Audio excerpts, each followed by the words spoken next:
How to delete call histories on Samsung Galaxy S26, S26 Plus or Ultra. First, tap on the home button to return back to the home screen. Then on the home screen, open up the phone app. Next, tap on Recents. This will show you a list of your call histories.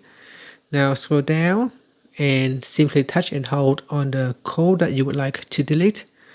Once you are in a selection mode, now you can select one or multiple items. So select the items that you want to delete, then tap on the delete button at the bottom, and then tap on delete to delete your call history.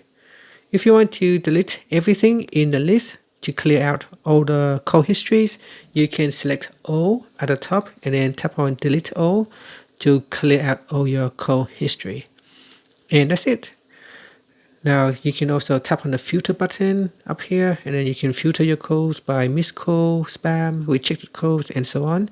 This will allow you to delete your calls history based on the call type. And that's it. Thank you for watching this video. If you find it helpful, please like and subscribe to my channel for more videos.